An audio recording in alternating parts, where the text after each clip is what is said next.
This is long, so I apologize for that. I've never had to tell this story with enough detail to actually explain it all away, but it is true, and it happened when I was about 6 years old.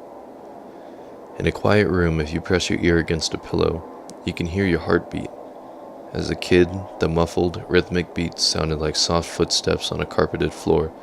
So as a kid, almost every night, just as I was about to drift off to sleep, I would hear these footsteps, and I would be ripped back to consciousness, terrified. For my entire childhood, I lived with my mother in a fairly nice neighborhood that was in a transitional phase. People of lower economic means were gradually moving in, and my mother and I were two of these people. We lived in the kind of house you see being transported in two pieces on the interstate, but my mom took good care of it. There were a lot of woods surrounding the neighborhood that I would play in and explore during the day, but at night, as things often do to a kid, they took on a more sinister feeling. This, coupled with the fact that, due to the nature of our house, there was a fairly large crawl space underneath, filled my mind with imaginary monsters and inescapable scenarios which would consume my thoughts when I was awoken by the footsteps. I told my mom about the footsteps, and she said that I was just imagining things. I persisted enough that she blasted my ears with water from a turkey baster once just to placate me, since I thought that would help. Of course, it didn't. Despite all the creepiness and footsteps, the only weird thing that ever happened was that every now and then I would wake up on the bottom bunk despite having gone to sleep on the top.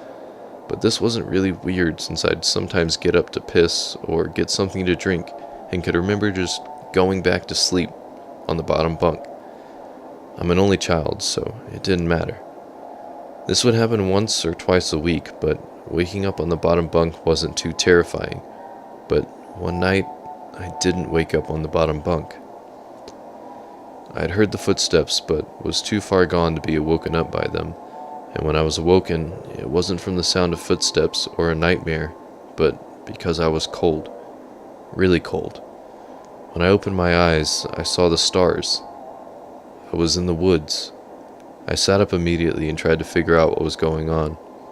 I thought I was dreaming, but that didn't seem right, though neither did me being in the woods. There was a deflated pool float right in front of me, one of those ones shaped like a shark. This only added to the surreal feeling, but after a while it seemed like I just wasn't going to wake up because I wasn't asleep. I stood up to orient myself, but I didn't recognize these woods. I played in the woods by my house all the time, so I knew them really well. But if these weren't the same woods, then how could I get out? I took a step and felt a shooting pain in my foot, which knocked me back to where I had just been laying. I had stepped on a thorn. By the light of the moon, I could see that they were everywhere. I looked at the other foot, but it was fine, and as a matter of fact, so was the rest of me. I didn't have another scratch on me, and I wasn't even that dirty. I cried for a little bit and then stood back up. I didn't know which way to go, so I just picked a direction. I resisted the urge to call out since I wasn't sure I wanted to be found by who or what might be out there. I walked for what seemed like hours. I tried to walk in a straight line and tried to course correct when I had to take detours, but I was a kid and I was afraid. There weren't any howls or screams, and only once did I hear any noise that scared me. It sounded like a crying baby. I think now that it was just a cat, but I panicked. I ran veering in different directions to avoid big thicks of bushes and collapsed trees, and I was paying close attention to where I stepped because by that point, my feet were in pretty bad shape. I paid too much attention to where I was stepping, and not enough to where those steps were leading, because not long after hearing the cry, I saw something that filled me with a kind of despair I haven't experienced since. It was the pool float. I was only 10 feet from where I had woken up.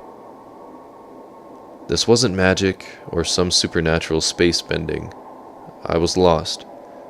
Up until that moment, I thought more about getting out of the woods than how I got in, but being back at the beginning caused my mind to swim. I wasn't even sure that these were my woods. I had only been hoping that they were. Had I run in a huge circle around that spot, Or did I just get turned around and start making my way back? How was I going to get out? At the time, I thought that the North Star was just the brightest star, and so I looked and found the brightest one and followed it. Eventually, things started to look more familiar, and when I saw the ditch, a dirt ditch my friends and I would have dirt clod wars in, I knew I had made it out. By that point, I was walking really slowly because my feet hurt so much, but I was so happy to be so close to home that I broke into a light jog. When I actually saw the roof of my house over a neighboring lower set house, I let out a light sob and ran faster. I just wanted to be home. I had already decided that I wouldn't say anything because I had no idea what I could possibly say. I would get back in the house somehow, clean up, and get in bed. My heart sunk as I rounded the corner and my house came fully into view. Every light in the house was on. I knew my mom was up, and I knew I would have to explain, or try to explain, where I had been, and I couldn't even figure out where to start. My run became a jog, which became a walk. I saw her silhouette through the blinds, and although I was worried about how to explain things to her, that didn't matter to me at that point. I walked up the couple of steps to the porch and put my hand on the doorknob and turned. Right before I pushed it open, two arms wrapped around me and pulled me back. I screamed as loud as I could, "Mom, help me. Please. Mom." The feeling of being so close to being safe and then being physically pulled away from it filled me with the kind of dread that is, even after all these years, indescribable. The door I had been torn away from opened, and a flash of hope shot through my heart, but it wasn't my mom. It was a man, and he was enormous. I thrashed around and kicked at the shins of the person holding me while also trying to get away from the person who had just come out of the house. I was scared, but I was furious. "Let me go. Where is she? Where's my mom? What'd you do to her?" As my throat stung from screaming and I was drawing in another breath, I became aware of a sound that had been present for longer than I had perceived it. "Honey, please calm down. I've got you." It sounded like my mom. The arms loosened and set me down, and as a man approaching me blocked out the porch light with his head, I noticed his clothes. He was a cop. I turned to face the voice behind me and saw that it really was my mom. Everything was okay. I began to cry, and the three of us went inside. "I'm so glad you're home, sweetie. I was worried I'd never see you again." By that point, she was crying too. I'm sorry. I don't know what happened. I just wanted to come home. I'm sorry." "It's okay. Just don't ever do that again. I'm not sure me or my shins could take it." A little laughter broke through my sobs, and I smiled a bit. "Well, I'm sorry for kicking you, but why'd you have to grab me like that? I was just afraid that you run away again." I was confused. "What do you mean?" "We found your note on your pillow," she said, and pointed at the piece of paper that the police officer was sliding across the table. I picked up the note and read it. It was a running away letter. It said that I was unhappy and never wanted to see her or any of my friends again. The police officer exchanged a few words with my mom on the porch while I stared at the letter. I didn't remember writing a letter. I didn't remember anything about any of this.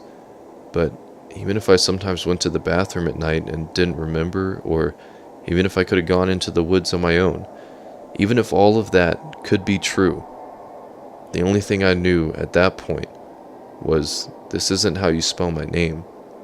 I didn't write this letter.